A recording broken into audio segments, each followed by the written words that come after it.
Hey guys, welcome to another episode of The Running Journey. I'm Rob Tatro. This one is a fun one because Charlie and I talk a bit about, first off, our emotions coming off 777, which was a high of epic proportions. So how did we feel coming down from that?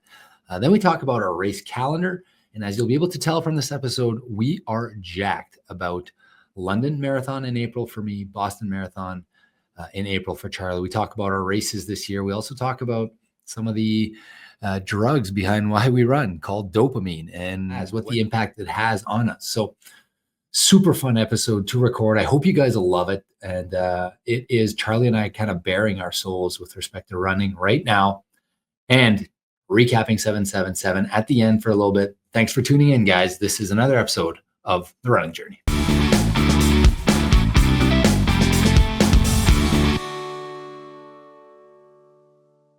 Hey guys, I'm Rob. It's my brother Charlie. Another episode of The Running Journey.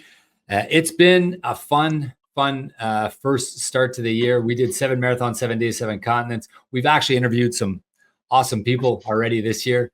We're training now for big races. Charlie, how do you feel today? Third week of February, or what are we? Fourth week of February. Not too bad. Feeling pretty good. Did you get a cup? I'm feeling great. I'm feeling really awesome. I'm in a high right now. I'm noticing these things about myself now, about how I behave and how I react and how emotional I get about my runs and how much I care about my goals. And I care a lot right now. My give a shit meter is really high right now. How about you? Yeah. I'd say there's two different things there. Yeah, I care. I don't know that I'm feeling that great in terms of fitness, but it's coming along. So, yep. You're right. Those are two separate things. And I don't like, I was a little surprised when I got back from 777. I just wanted to get into it. I felt so good and I just wanted to get into it. And coach told me to take 10 days off. And I was just like the worst feeling when I took those 10 days off. But I was like, okay, I trust in my coach. I believe in him. And then I thought when I would start that I would just feel just awesome because I felt good and I thought my fitness would just be really good, but it hasn't been. So it's a little frustrating when you think you're doing great and you think you're doing all the right things, and then you go out and you can't do the workouts as you're supposed to. Is that kind of what you're saying? One? Yeah, but I knew I knew I wouldn't be able to. Anyways, that's why I didn't run for 10 days after 777. I did some biking. But that's the longest I haven't run since June 2022. I mean, I say I took 10 days off. I did 2 run club runs in there. So I guess technically I took 6 days off, I guess. But it felt like I wasn't running because like I didn't, run club was at 6 minutes a kilometer or whatever on the Saturdays. So I guess it was more like 6 days off. But okay, so let's talk about this for a bit. So you have Boston Marathon coming up in 9 weeks? 8 weeks. 8 weeks. So that leaves you 6 weeks to build. So have you set some goals for Boston? Let me start with an open-ended question. Not really goals. Not yet. I mean, so I think I'm training like I'm a 325 marathoner right now. So maybe 320 would be a goal, and maybe a stretch goal might be 310 or something. But yeah. Okay. Do you think that what does that stem from? You think there's just not enough time, right, for your body to get into like peak optimal shape, I think is what you're thinking? No, well, yeah, that, but mostly just the weight I put on. Okay. I think I could get in pretty close in terms of my capacity to do work. It's just I got more work to do. Yeah, I think I could get close in 6 weeks just because of all the things we did were kind of builders. But yeah. Yeah, it's more just that I got extra weight. Okay, and so that, you're worried about your weight and you're worried about a little bit about your fitness, kind of the same thing. yeah, my fitness isn't quite there, but it's close. Like, I think That's based on you kind of knowing that you've gone through enough of these and you know where you are at 7-8 weeks out and you think you're not there. oh, I have a lot of data too. Like, so if I compare my workouts 1 year ago, yeah, they're not even close, right? So Okay. How did you feel? We haven't really talked. I mean, we did 2 episodes on 777, which were liked, I guess, by our viewers. They were certainly well received. It was weird because when we were recording him, I remember thinking like I remember thinking like these are gonna suck. Like I remember yeah, thinking like I this was is half not. asleep. I was You half were half asleep. asleep. We were just you didn't even want to be there. You were just like, okay, my back hurts. Like that's enough of this. Like, could we wrap this up? Like it ended up being Oh, the actually one in Dubai. Yeah, my back was hurting for some reason. Yeah. but it ended up being actually really good content because it was the only time where we had real emotion right after the race, right? Like I wish I would have done an Antarctica one because I was so high after that Antarctica race, so high. Did you get some sort of high and then come down after the 777? Or no, because it was kind of spread out and you kind of knew you'd finish and no, I don't. I think maybe very mild. Yeah. okay. I think that I learned a lot about dopamine in the last time because we've been now chatting to people about dopamine and like it's come up a few times in the podcast. You've talked to me about it. Someone suggested I listen to a podcast on, and I've joked about how I'm like a bipolar runner. So I've been listening to podcasts, you know, the Huberman Lab and Peter Attia's got a really good one on addiction and dopamine. It's unbelievable. If you haven't listened to it, it's really, really good. By the way, quick sidebar. When we would drink, our dopamine levels would double or maybe triple for some 100 to 200% increase in dopamine when you get that first drink or whatever, when you smoke, or if you have an eating addiction or whatever, it's roughly 1 to 200%. You know what the number is when someone does a line of cocaine for the first 10 seconds? 6 times, 10 times. 1,000 times the dopamine level. 1,000 no wonder times people are addicted for 10 seconds. I heard that on the podcast. I was just blown away. And I was like, well, maybe I should do some coke. No, I'm kidding. I would never. But like, wow, 1,000 times. No wonder people get addicted to it. Anyways, so I was thinking about my highs and my lows and my running. And I was thinking that like the highest highs I get is always when it's like unsure and it's like it's a hard push and it's a race that you don't really know. And because when we did our LA marathon, the one where we qualified for Boston, arguably our highest of high, we kind of knew we'd get there, right? So the dopamine release happened 3-4 weeks out when we did our last fast finish, and we did like 12 miles fast finish, total run of 20 miles. And you and I both crushed that run. And we were both like, we're qualifying for Boston, right? We both knew we'd qualify. We didn't know if we'd do a 258, 256 in your case, but like the dopamine was happening then, right? Do you recall this period? Sorry to go back 2.5 years. Yeah, no, I mean, I remember being really high in that training before, like just being very, very confident and but I'd say it was more like at mile 17 or something when I was like, I started pushing harder at mile 17. So that means I just knew I had it, you know? So yeah. But like from the whole kind of race, you're like, 312 is not happening. Like I'm qualifying for Boston. I might not do a 255, right? Like you kind of knew. There were always some doubts, but okay, yeah, a little bit of doubt. But I mean, like I was pretty confident that it would be good enough to qualify. So in that race, even though I wasn't telling anyone that, but same. I remember like recording videos to myself being like, I'm breaking 3 hours today. Like it's happening. Like it's going to happen. And I had no idea what I was basing that on, other than I had just had 2 really good fast finish races that we did a ton of miles at race pace and we crushed them.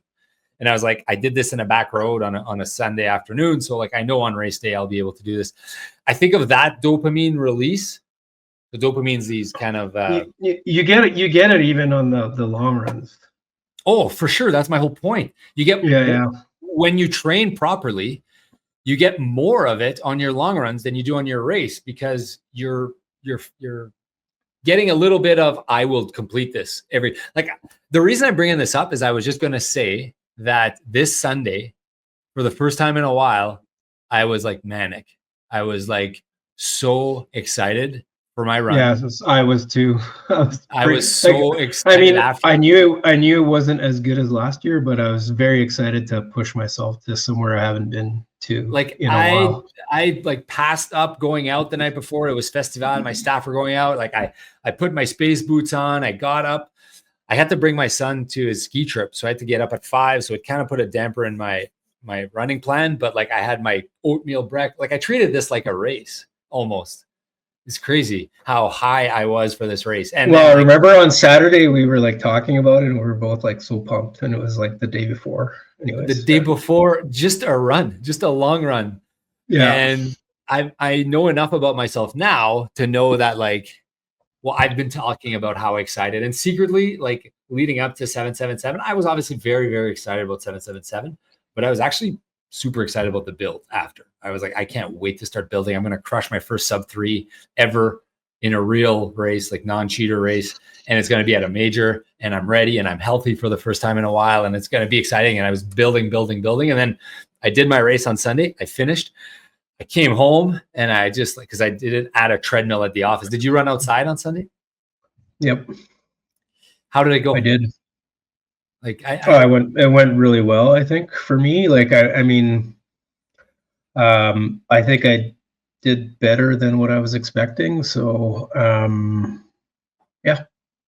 So, I mean, what kind of numbers do you want here? Like, do you want numbers or no? It just went well. Yeah. Well, first I was asking you, how did you feel? And then I was going to ask you how, like, I did not want to run outside after. I had a bad experience on Friday night. I went out for like just a run, a fun run, like whatever I was supposed to do, 45 minutes. And I ran outside and I went on the river trail, and it was dark. It was slippery. It was icy. I couldn't see. I was just like miserable about the whole thing. I was like, I wish I could just run on a treadmill right now, but my treadmill at home was broken.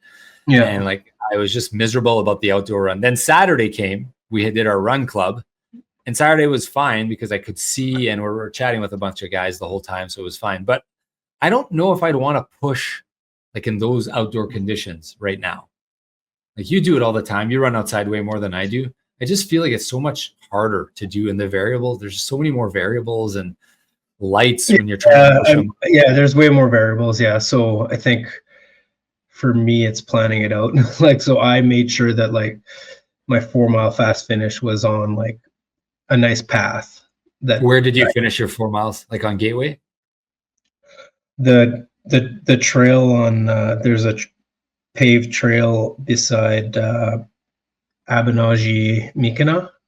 Okay, yeah. And then there's a paved trail that goes to Sage Creek that runs along Lash. So I made sure that my 4 miles were like right along there. And then at the end, I had to go a little bit back west on the paved trail on Fermor. But I kind of timed it. I knew that would be about where I wanted to have like nice, not super icy conditions for that section.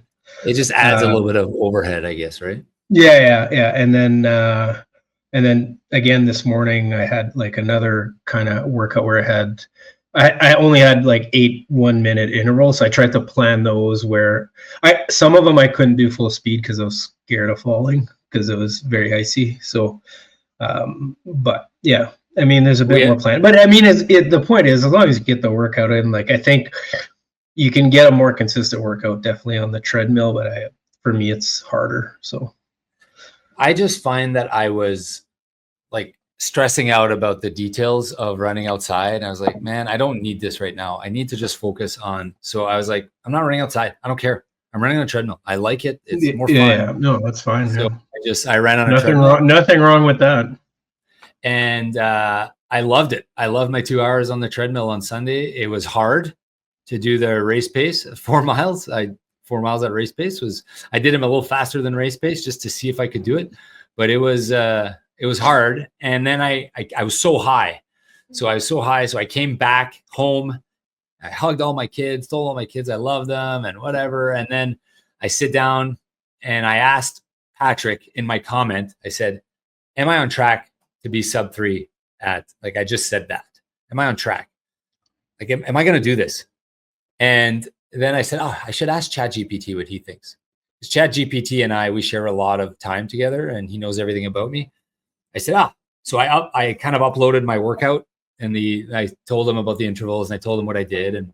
And he basically told me, doesn't look good. You're probably not going to break 3 hours, just so you know, Rob.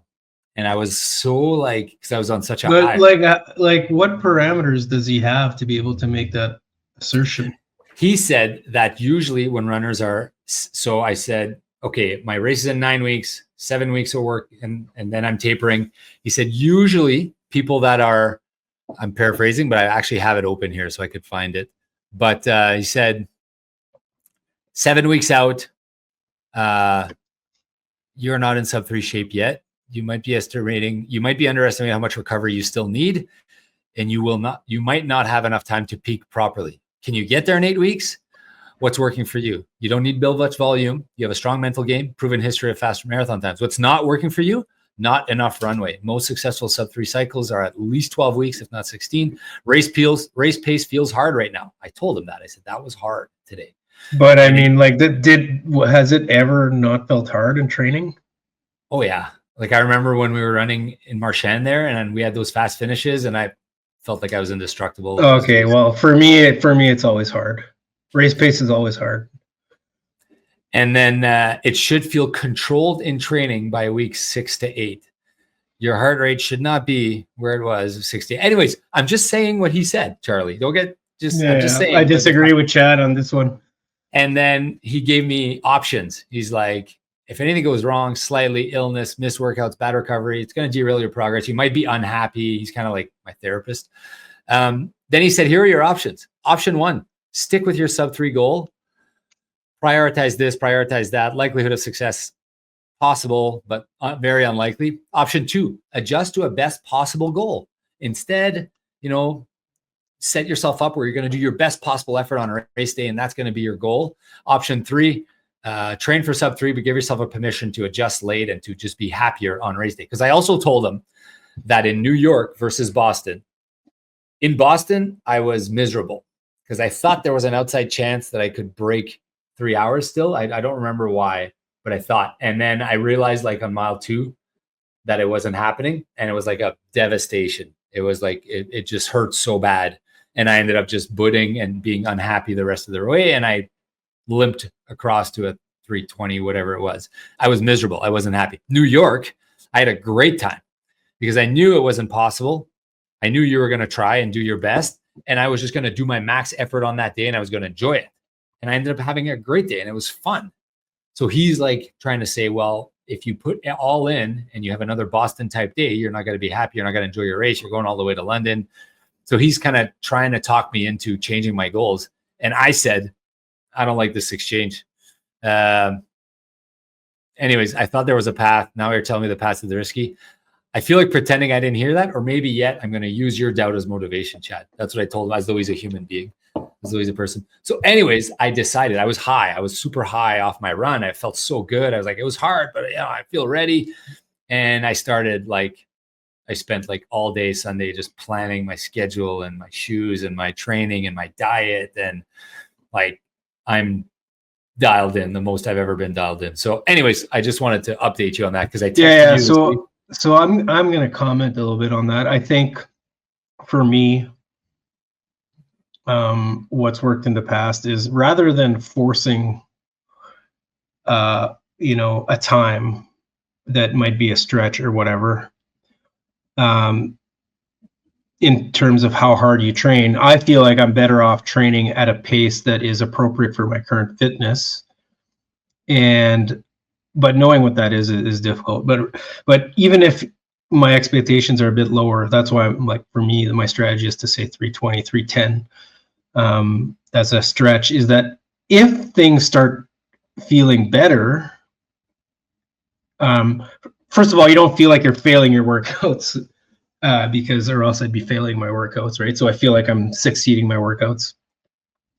And then what's happened to me a couple times doing with this approach is that I went in there maybe with a 310 goal, and then because things ended up going better and I did all my workouts, and I ended up doing way better than that on the actual race day, is to not, my opinion is don't force a goal. I mean, you're pretty close to 3, so I'm not saying you're forced. I think you're there. I think you have a good chance. But I think I'm just saying for people in general is to not force a goal. Is you're better off having a more conservative goal and then crushing it by 10 minutes on race day, than having a goal that is too hard and then you miss your workouts, you collapse on workouts because the workouts are too hard or whatever, and then you get 10 minutes worse than your goal. I feel like the conservative approach for me has yielded better results in the final results. Do you think that that's just an adjustment in mind frame, or is it an actual adjustment in physical effort on workout day? Is it just, are you saying just change your mind frame? Both. So I'm saying don't do a plan for 3, and you're there. So I'm not talking about you when I'm talking about other people or just people in general. Like, don't pick a number 4 hours. Like, I mean, you can. 4 is a nice round number to pick, but if you are not in shape to run a 4-hour marathon, in other words, like if you're not running a 10K and I don't know what the pace you need, like you're doing sub 39 10Ks, you can run a 3-hour marathon, right? But someone who doesn't have the current fitness to be able to even think about, they're better off having a goal of 410. Yeah, you're saying for others. I'm just saying for people in general, don't force a goal on your training plan, because that ends up being a worse result than just having a goal that's realistic based on your current fitness. Yeah, so here's what I've decided after much thinking about this. I'm going to treat this like I treat my business, I'm going to remove the emotion from the process. And I'm just going to do exactly as my coach says. I'm going to be honest with him as to how I feel, how hard it was today. I'm going to try to complete it as indicated in the workout. And if not, I'm just going to pull back, right? Like I couldn't finish today. I couldn't do all the intervals at the pace that it was suggested. So I pulled back. I'm still very proud of what I did today, but I'm going to pull back. And if I do all that, and if I don't miss a workout, and if I focus on my sleep, and I, eat well, and I take care of myself, and I show up in London, and I give my max effort on race day, and that gives me a 3:04, I'm at peace with that already. Yeah, exactly. That's kind of like my Boston. What's that, sorry? That's kind of like my Boston last year. Like I was very close, but yeah. And I mean, at some point we can't control anything, right? Like I've told Patrick, I'm willing to do anything for this sub 3. And he's like, well, I said, like, should I do you need 4 weeks extra. Yeah. But like, should I do 2-a-days or whatever they call them, double thresholds or whatever? He's like, well, like for Olympians, maybe, but for 43-year-old dads, like 3-hour marathoners, not proven, right? This is kind of what he said. I said, okay, so, what do I do then? He's like, dude, I've built you a plan that'll get you there closest to possible. I think this is the least amount of injury and the best chance for recovery and the best chance for speed. And like, I love Patrick because Patrick probably told you that you can do sub 3, I'm guessing. He said it's going to be touch and go kind of thing. Yeah, of course. Yeah, agreed.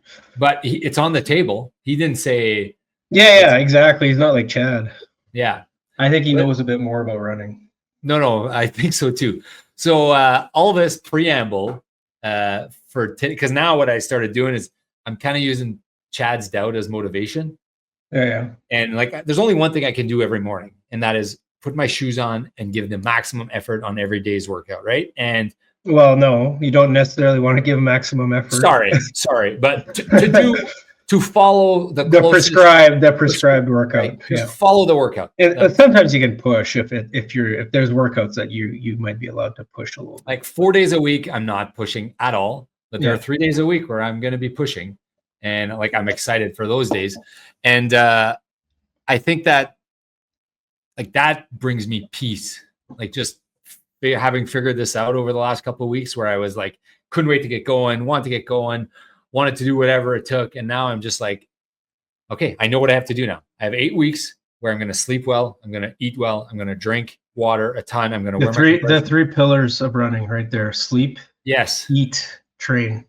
And it's very minor changes, but as I noticed, as soon as I got high when I started my training a week ago, my diet just kind of fixed itself. I don't know about you. I know it's a sore spot for you to talk about. Maybe you it's been great for a week, for the last week. So you and I are very similar. I'm really intent on trying my best to do well here in Boston. Yeah. So again, I don't want to like pick at a wound here, because I know that you've mentioned you think you have an eating disorder, and I think I might have one too in a similar sense. I don't know, but like, is it possible that we are able to use the motivation of a training build to just move it to the side and focus? Like I've been really good since I started training. Like I wasn't good before that, but now I'm good. Yeah. Well, I mean, it's been a week that I've been doing well. I've done months at a time in the past. I mean, and I'm over it. Like, I mean, it's in the past. There's nothing I could do about the mistakes that I've done in the past. So, I mean, whatever, one day at a time. Eat exactly like you're saying. Like that's my plan too. Is if I eat close to perfectly, I mean, that's putting a high standard on myself. But if I eat not perfectly, but if I eat well, I sleep well, and I do my workouts every day, well, that's the best I can do. Same as you. And I'm hopeful that maybe I can even do slightly better than what I'm saying is my stretch. But right now, that's about where I think I am. So I thought we'd come back from 7. I'll get back to the eating in a sec. I thought we'd come back from 7-7. I said this. I thought you and I would both kind of just jump in, and all of a sudden, like we'd be like mid-training build, and we'd be fine to build the last 7 weeks, and we'd be crushing sub 3s. I guess I'm right. Like I thought we'd both be further ahead than we are. Maybe is that the right word? Yeah, it's hard. Yeah. It is hard to like. It's hard to be healthy and to train and to get everything perfect and to run a sub 3. Like I've said this 1,000 times, but like I'm realizing it today because I'm healthy for the first time in a while. I have no injuries. I'm feeling great. I'm excited, and I still might not get there, right? Like it's crazy. I guess I need an extra 4 weeks. I really am getting excited my Thursday and my Sunday workouts every week right now. Okay, so today, when we recorded this, we both had the same workout, 8-minute surges, right? You had that? Yeah. Mine much slower than yours. Well, I tried to do it. So last week, so he gives me a range. I don't know what he does for you. Does he give you a range? 5 minutes to 6 or something like that? He used to give me a range, and then I told him to slow it down because I'm not there yet. And then for some reason, I just had a number I had to hit today. Yeah, I had 5:03. Yeah. 1 minute at 5-minute miles. So that's 12. Yeah, so I was able to do that workout before Ironman. I don't ever remember doing this workout. Okay, so I had these exact same workouts right before Ironman, and I could do it. And now today it was 5:42 that I needed to do instead of 5. So I look back in my training peaks. That's what I was doing before we recorded here today. I was trying to just dig deep and find these workouts and see.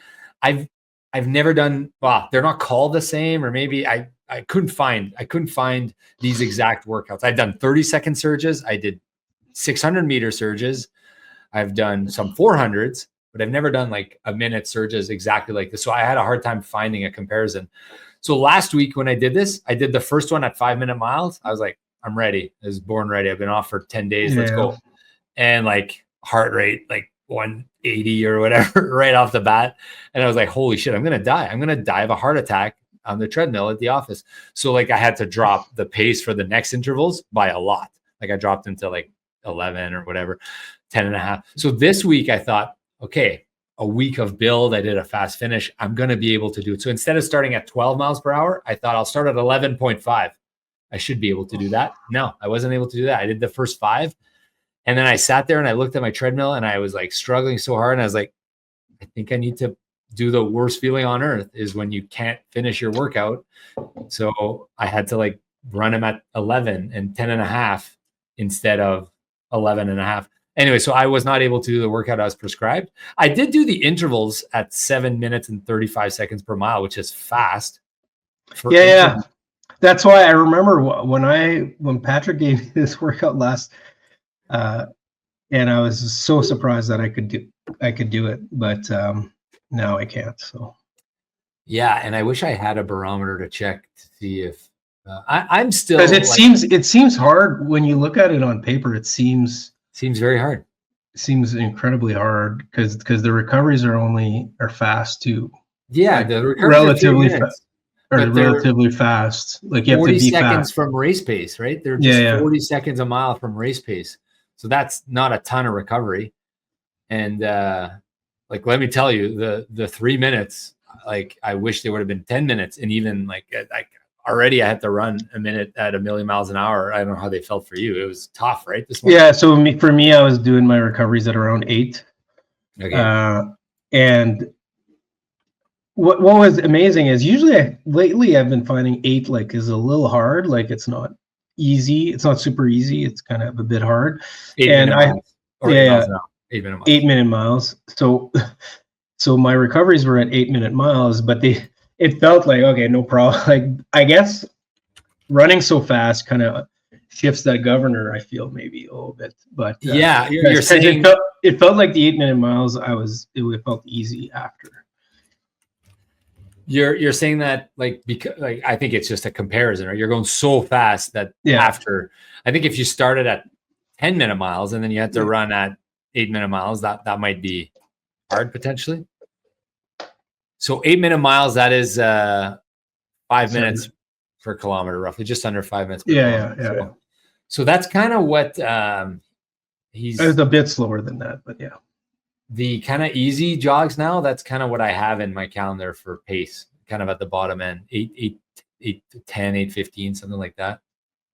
But ChatGPT told me how important recovery is. He's like, listen, you have 3 hard jogs per week.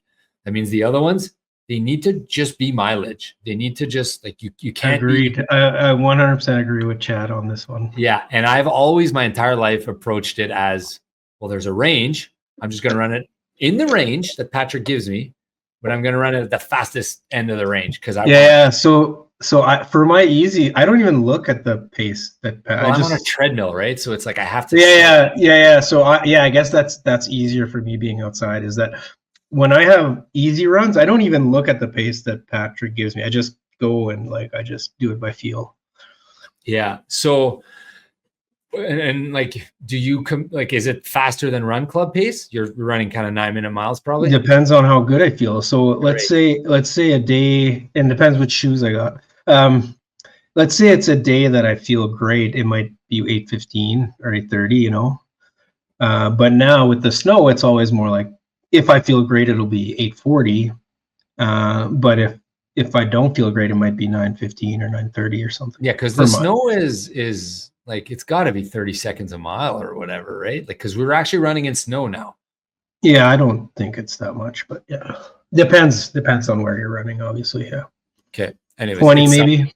It's something. Yeah, so, it's something for sure. Yeah, that's one thing that I asked Chad, I said, okay, well, if I'm just supposed to do miles, and this is me saying more miles, less pace to everyone who listens, and then me going out and not doing it. I said, how would you do it if you're me? It's a treadmill. Like how would you do it if you're me, Chad? And he said, look at your watch and stay in zone 2. That's what he said. Yeah. So you'd have to know what your zone 2 is, which is. Yeah. Well, I mean, Garmin's got it set at, I think 139, I think the peak of zone 2, the highest. So I asked Chad what he thought about that. He said, it's close. You're probably doing 730 miles at that pace. I think in my prime, quote unquote, last build or 2 builds ago, maybe, but not now. So like I was doing, my heart rate went all the way up to 150 at the low end of the range. And I never checked my heart rate in the past ever when I would do these runs. Cause I just thought I'll do it at the fast end of the range. And then Patrick would sometimes tell me, ooh, a little bit of HR creep, you might want to tone it down a bit. But I just thought, whatever, I'm just running. So I ran it at the fast pace, and I I asked Patrick, I said, are you worried about how fast my heart rate? He said, no, you're indoors on a treadmill. It's fine. I said, okay. Anyways, all this to say that I'm thinking about this more than I ever have. Probably a bad thing. I mean, yeah, maybe a lot of pressure. But I'm enjoying. No, I love the pressure. I'm enjoying it. I love it. It'll be a bigger crash or a higher high, depending on how it goes. No, because I've already decided that all I can do is focus on the effort every day, or the compliance is the better word, perhaps, every day. Yeah. Then the rest doesn't matter. I have to be compliant with sleep, with nutrition, with hydration, and with workouts. If I'm compliant with those 4 things every day, I'm going to be in a good shape, I think. What do you have? Okay, so you have some progressions this week. I imagine you have Thursday's a tough one, and then this weekend you have 16 miles.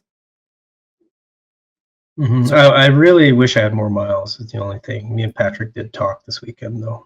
What did he like? Because you only did like 80 kilometers this week, like me last week.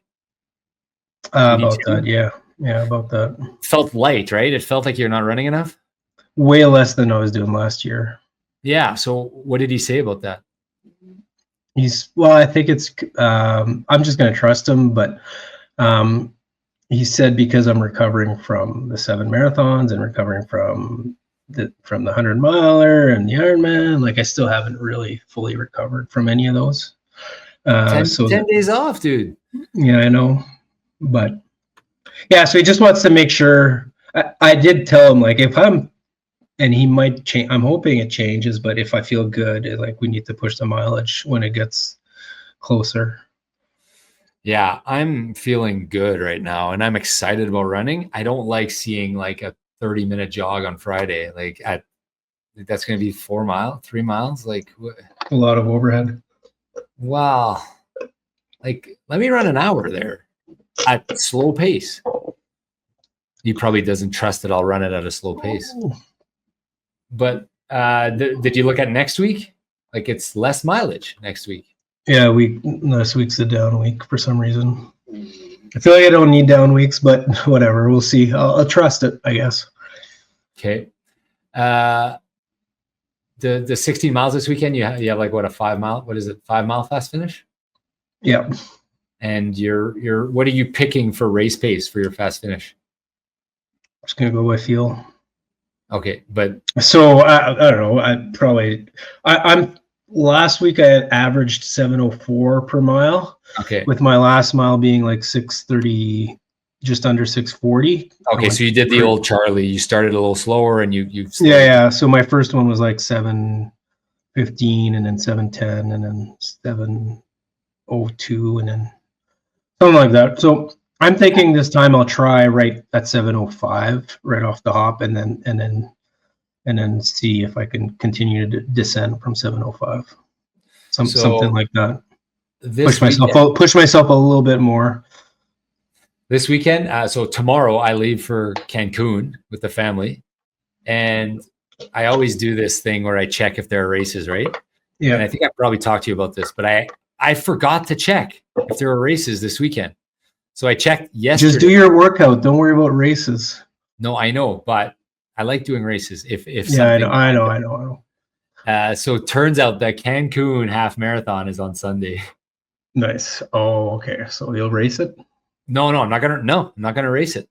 No, I'm going to 3-mile warm up and then 13-mile workout as part of the fast finish. I'm not gonna do the Rob Tatro move and run at 1,000,000 miles an hour. It'll still be a fast half. I've been thinking. So today's workout made me realize how important warm-ups are. Okay. I don't know, because I feel like at first when I started running today, it was like, so I had to run that fast pace, right? It was 1 minute, and I couldn't I felt like 8:30 getting to 8:30 mile was hard at the beginning. Then I did my intervals, and then all of a sudden 8 feels easy. So I feel like that's the value of the warm-up, is if you can kind of get yourself. That's part of the value of the warm-up, is just getting your mind ready for that effort. Your mind, your body, and your heart, probably. Yeah. Mind, your muscles, and heart. Yeah, exactly. Yeah. I never thought of the mind part. I always thought, like, okay, get the heart pumping, I thought it was mostly get the heart pumping, but then I realized I'm wrong. It's for sure get the legs like moving at that pace. Yeah. But now The you're neural, adding the the mind neural. piece Yeah. to it. So no, I'm going to run. Remember when we did the hypothermic half last week? By the way, shout out to everyone who did the hypothermic half. Oh yeah. We how did forgot to run race? that one. How did we miss this? This is embarrassing. 777 maybe. We had something on our minds. I am so disappointed that I'm very embarrassed that I didn't run that race. I love that race. I got injured last year. It's that we had a 13-mile fast finish or 14. That's what we had to do this weekend on Sunday. Yeah, it would have been perfect. Remember last year we had a 20-mile fast finish? That's how I know we're not in the same spot, right? Remember how we we felt way better. We did 22 miles that day and like you crushed your fast finish. Like you were dialed in. I did too, but I fell at the end there. But we're not. Yeah. So I'm sorry that we missed that. To anyone who cares, nobody cares.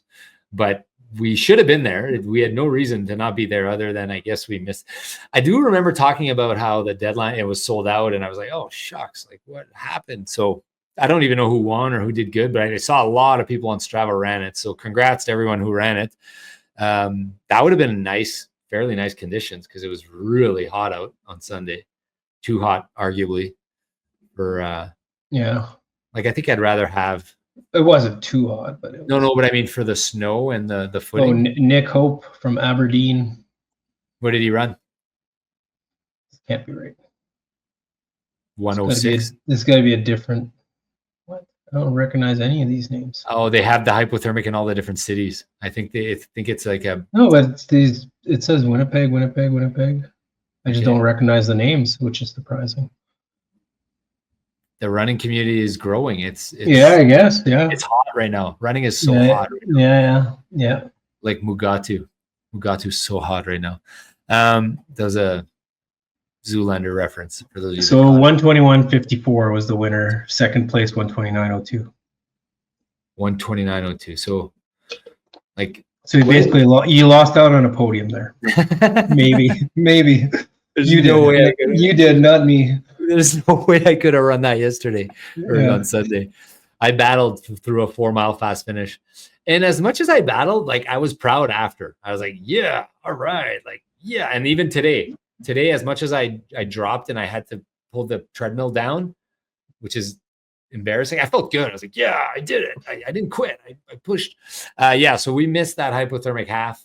Sorry, but shout out to everyone who did it. But I was going to say, remember last year when we did the hypothermic half, what did we do? 7 miles before? Am I wrong? Something like that? Yeah, I ended up doing 22 miles, I think, that day. Yeah, I did 21 and change. You had to go back home, so it was more. But it was just part of our workout. So we stuck to the plan. We did half. And then remember on the way back when we were doing our fast finish? You fell on the ice, straight ice. And I was like, why do they make us run on ice? And I was all miserable. But I felt good right after. So that's what I'm going to do at the Cancun Half Marathon. I'm going to just do a 3-4 mile warm up. Then I will do the workout as part of the half marathon. And I'm not gonna cheat. I'm just gonna stick to the thing. So I'm excited about the Cancun Half Marathon. It should be fun. And then I don't know what else.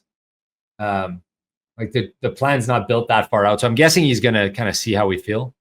Yeah, I was thinking about it, and I think I would like to race the CMV Half Marathon. You should. But the only thing is I might be out of town. So I have to check if I'm going to be out of town for work. But I think that would really might help me with my pacing decisions. Because right now I don't really know how fast I can run. So doing a half might help me know what that is. What do they say for racing a half in your marathon build cycle? What do you think they say? Who's they, the experts? Yeah. So I asked Patrick this last time. He said 5 to 6 weeks ahead is a good time. So this one is going to be 3 weeks ahead, which is all tight. But when I did it was actually 2:54 that I ran in 2:54. Sorry. 2:54 you did? What did I do? 2:56. 2:56. Wow. So that was one of my best races. I actually ran a half on October 16th. Did we go to LA for that? Yeah, and that was November. So that was like 3 weeks after.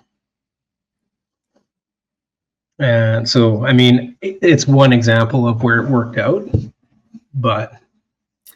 Yeah, I want to race a half. I was thinking 4 or 5 weeks, but I mean, I'm not going to race the CMV half because my buddy Wob, the premier, might be running with me. So, I mean, he's a 205, 210 guy. Well, So, maybe this year you can break two. Wob, have you been training? I don't know. I don't think Wob's been training that much. I think he's been a little busy. There's something like tariffs. I don't know what's going on, but I think he's been busy with the Americans. But like, I don't want to race my own race. So if you want to race it and win it, that's fine. That's great. By the way, if you haven't signed up yet for the CMV Canada Half Marathon, March 30th in Winnipeg, it's my race. Please come out, support. It means a lot to me. We want to have more registrations than last year. Registrations are a little slow, so it would mean a lot to me if you registered. We also need volunteers. Reach out, DM us. Would you travel to do that half? To do a race half, or you're just going to do the CMV half? If I'm available, I will. Yeah. Okay. I was thinking of like traveling somewhere to do it. What would that be? 4 weeks out, 5 weeks out? That would be late March. That's CMV will be 4 ahead of yours. For me. So it would have to be the weekend before. No, there's not enough. Like all those weekends are taken. So I guess I'm not traveling to do a half, but yeah, it would be fun to race one. What do you like about racing the half, like 3 weeks out, 4 or 5 weeks out? Well, it's when you don't really know where your fitness is at. It can be an indicator of a reasonable pacing. It can help you with a pacing strategy for the marathon. So if you know you run, you're feeling good, let's say, and you run a 130 in a half, and you ran it as hard as you can and you get 130, you know that maybe 210 might be a stretch goal, right? So then 310. Sorry, 310 is a stretch goal for a marathon. So then you pace accordingly. Always slightly slower than 310 you start at, and then that gives you the best chance to get your best possible result. Are you basing that strictly on the double it add 10 minutes rule, or is there something else there that I don't know? No, there's a formula. I mean, I was just doing that off the top of my head. I would follow I have a formula that I use where it's a very similar formula that all the calculators have, but I just adjust it for me a little bit. Okay. Okay, have you thought about the rest of the calendar season? I know we've talked about this, but not in a while. We haven't talked about this in a while. So what is well, should we do a quick like 2 minute like 777 like we yeah, we haven't. Go ahead. Yeah, like just kind of what maybe I don't know, what do we want to talk about 7-7? Like what the maybe highlights and things like that? Maybe. Yeah, because we really talked about. That's right. I wanted to talk about this. Thank you for bringing this up. So, what was your favorite race? I still think Dubai, except for when I had to wear that woman's sweater around my neck. But dude, did I tell that story? We probably told it. We have to have told it. If I haven't told, I'll give you a quick version. We're running tarps off, and like the cart comes running around and is like, guys, you can't run tarps off. And I'm like, well, I don't have a shirt. You're like, I don't have a shirt. The guy, we don't have a shirt. So they come back and they drop and they kind of pitch 3 shirts at us. I grab one. It's mine. I wear it. The other, Antonio, I think it was, grabs his. He wears it. You're like, it's not my shirt. It's a women's red pullover jacket. And he's like, just wear it. So like you wore that. I couldn't even get one shoulder in it. Oh, it was hilarious. So funny. And I remember I was like, I should take a picture of this, but you were kind of a little. I was grumpy for that one lap just because I was grumpy. Oh. So I was like, okay, I'm not gonna take a photo. Well, no, I wasn't grumpy. I was just stressed out. Like, well, it was like, are they gonna arrest me here or whatever? Yeah, it wasn't a great time at that moment. It was like, oh shit, what's going on? But after I put a shirt on, it was a really fun marathon. Yeah. Do you? So what I liked about Dubai is that and Patrick asked me this when we talked. It was like, what was your favorite part? And I had to think a little bit. But what I liked about Dubai is I was kind of after Cape Town and after Perth, I was like, I'm not enjoying running, that much. And when I ran Dubai, it was like I finished that marathon. It was like it kind of made me remember of what I love about running marathons and running in general. So that'd be why what about you? What was your favorite moment? I love how you worded that. And that's a better answer than I can give, because that's kind of what I was thinking. Like Cape Town, I was so miserable. Yeah. And then Perth was just like survival. Yeah, it was kind of a recovery marathon. Yeah. It was just like, okay, are we going to be able to do this? Yeah, we'll just take an easy one here. Take an easy one. And then Dubai fired up.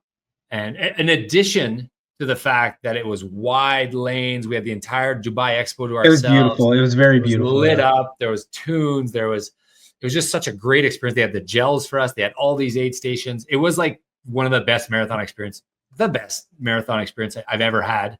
The best marathon experience I've ever had. So yes, plus I fell in love with running again. Plus I had a very strong finish there. So I was like, let's go. I can do this. And that's when I kind of secretly thought, outside shot of catching Charlie. Outside. Because I beat you by a minute or two that race, right? I don't remember. It was like a minute. Yeah, a minute. But like the last loop, you did like under 7 a minute miles, and I thought I was doing awesome. You were. Yeah. And then like Dubai was a bit, I say Antarctica was my high, but Dubai was like fell in love with running. You're right, because I think I told this story, but I was like canceling my running plans for the year in Cape Town.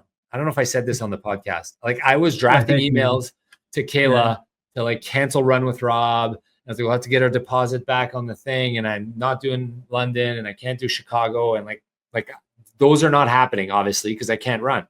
And Dubai put us back into okay, we did a sub 4 here. We're okay. And then Madrid was awesome.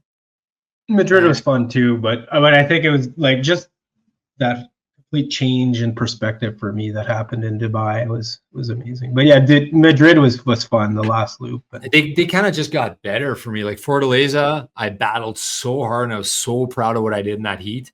Like I was just so proud of that. And in Miami, I was like, I'm going to run a 250 in London the whole time. I was like, I'm going to crush London. Like, I'm a million. Like, it was just the last. And then when Miami finished, I wanted to run another one. I know this sounds absurd, but I was just like, give me one more, give me a few more races. I can catch some of these guys. Like, I just felt so good. So that sounds crazy. Come like 72 hours before I wanted to give up running. Like, and then I felt good. So, we talked a bit with Wyatt about, well, what else do you want to talk about with respect to 7-7? You want to talk logistics? You want to talk food? You want to talk the people that we met? Do you want to talk? No, I think maybe just kind of maybe a summary of, I think we talked about it enough with Wyatt. Are there any other things that we want to revisit there? Or? Well, 5 days, 19 hours is a crazy, like to do 7 marathons. Like I think the 2 where we did on the same day, like the Miami one and the Cape Town one.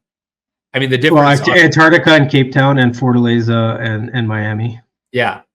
The difference for me was great sleep from like Spain to Fortaleza. So I was pretty fresh. Yeah, that was the least sleep I got besides the Cape Town one. Cape Town was 0, right? Yeah. My Garmin. I didn't even register a sleep for that one. Yeah, I got a 0 there. I got 2 zeros. I got a 0 there, and I got a like that's. And I register sometimes. I register sleeps like, but I'm on my computer and it registers as a sleep, or I'm watching TV and it thinks I'm sleeping. So. Yeah, and we talked about how we just napped nonstop when we got back. Like it was just like bedtime. Yeah, a lot of extra sleep. Yeah. I was going to bed at 7 o'clock. We had a mattress set up in the living room, and I was just eating and then going to sleep. And then I'd sleep 12 hours and try to grog my way through another day. How have your sleeps been like since you started working out? Well, so on February, when I started running again, the day I decided to start running again was a great day. It felt great. I also decided I was going to focus on 3 things every day. And one is get my workout in, 2 is get 8 hours of sleep, and 3 was Not blow eat. yourself up with Don't food. eat, So the sleep, I've been able to hit almost every day the 8 hours. Yeah, so it's been pretty good. Okay. Let's go back to 777 quick and talk about, we talked a bit about it with Wyatt. Like you said it. Oh, no, you said this on another podcast. By the way, on the Inspiring Souls podcast, that was awesome. You were fantastic on that episode. I loved listening to it. I loved reliving the whole thing. I think that should be our episode. It was so good. And maybe we'll steal it. Maybe we'll just re-record it. It was so good. You just telling the whole story. Because it's like a moment by, like, she's so good. Carolyn, she's so good at taking you through the experience. If you haven't listened to it, Charlie is on the Inspired Souls podcast 2 episodes ago, or last episode. But we could talk about that here. Would you do it again? Not at this point. I mean, no. I mean, so if I were to do it again, I would do it way more competitively. In other words, I would like build for it and I'd make it my main event. Yeah, and you try to trim 3 hours or whatever off the time or whatever, right? Yeah. So I felt very untrained going into this. So yeah, I mean, if I were to do it, yeah, but no, not in the near. We need to talk about the things that we were planning. Things. Yeah, way too many things that we got coming up. But just your opinion on. I mean, there could be a time people ask me, "Would you do it again? Would you do it again?" I liked it. I enjoyed it. I would, but again, I just got so many other things I want to do. So it's got to take a back burner. Maybe when I'm like 65 and 70, I'm like, can I still do this? Maybe I would kind of try it again. Yeah. But for now, like I'm planning my 13 marathons, 13 provinces for next year already. Like that's happening. Yeah. And I want to run across Canada, and I want to do 50 marathons, 50 days in 50 states. And like, there's just all these things I want to do. So that's on the back burner, I guess, for now. What were you going to say though? We haven't even talked about. So the plans for this year.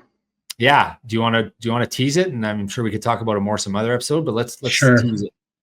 So March 1st, Boston. Or sorry, go ahead. Yeah, Boston. Yeah. And then March 1st, registration opens for the 14K swim, which is debatable if I'm doing it still.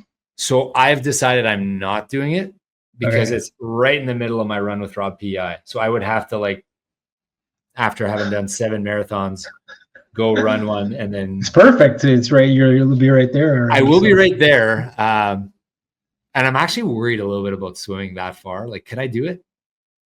You can do it. There's a kayak. Yeah, you can do it. It's a long swim.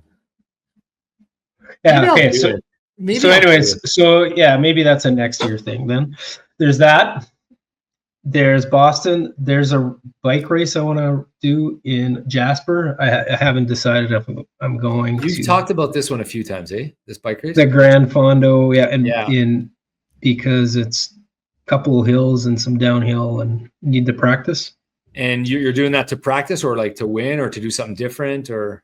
No, practice. So there's Nice. Well, no, I'd want to obviously go as hard as I can. I mean, we talking about practice? Practice?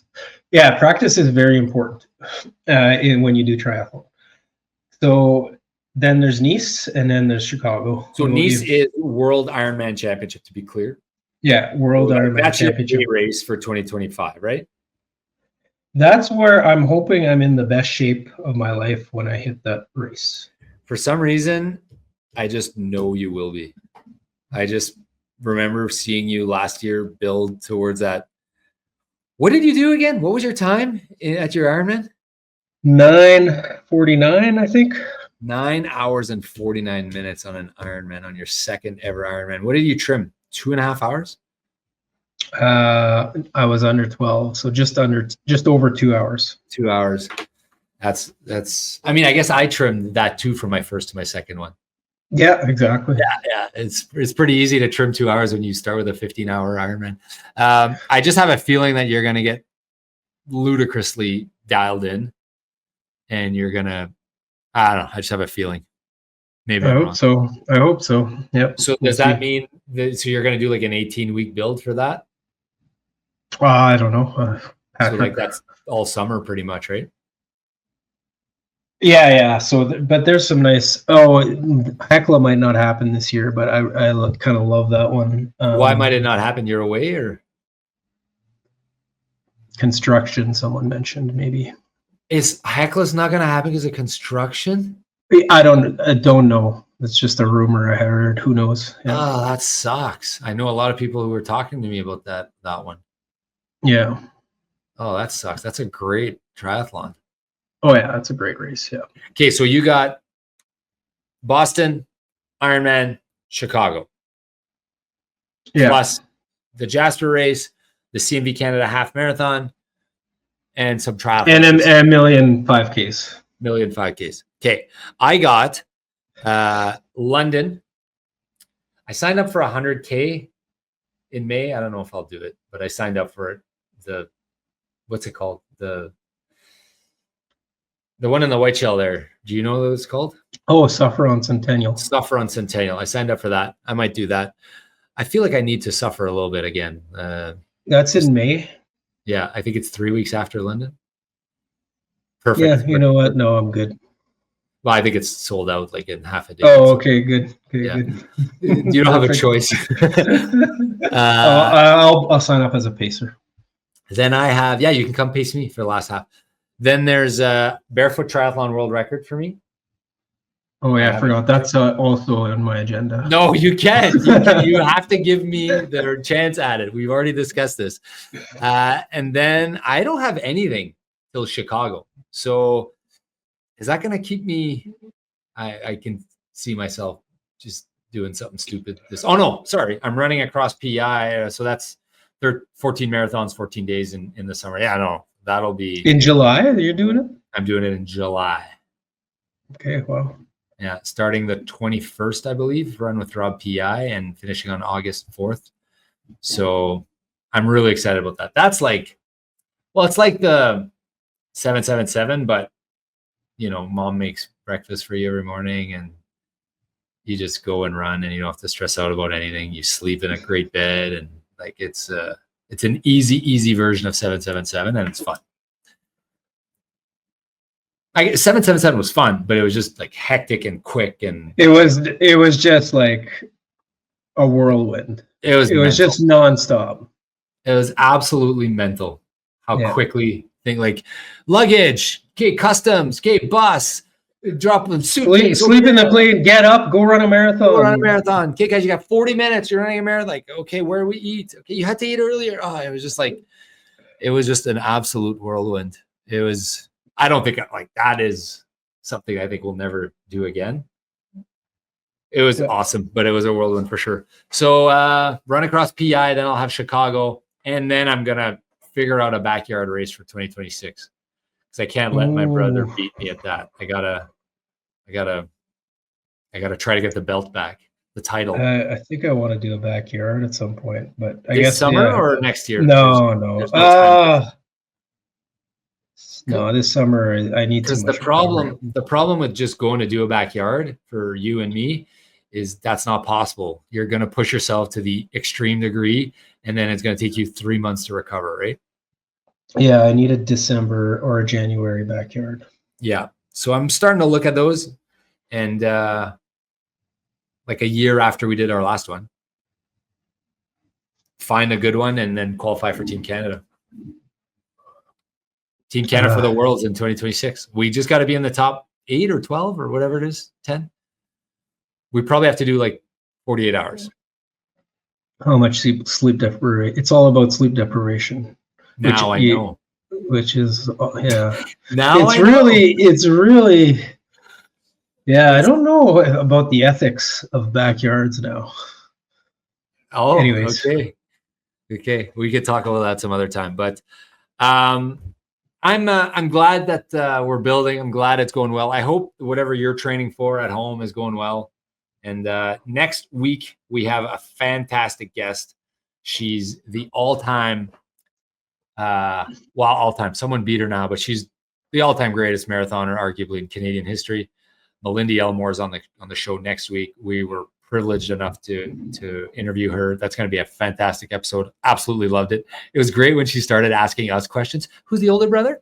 Who? Oh yeah, you got some. And she was like trying to psychoanalyze us. It was great. She's awesome. So that was a great interview. That's coming next week. And then we also got Dave Proctor coming and some other interesting and fun guests. So thank you guys for tuning in. Today I'm Rob and this is my brother Charlie. Thanks for the running journey. I guess I should listen to my own advice. More miles, less pace. More miles, less pace. Yep. Let's go.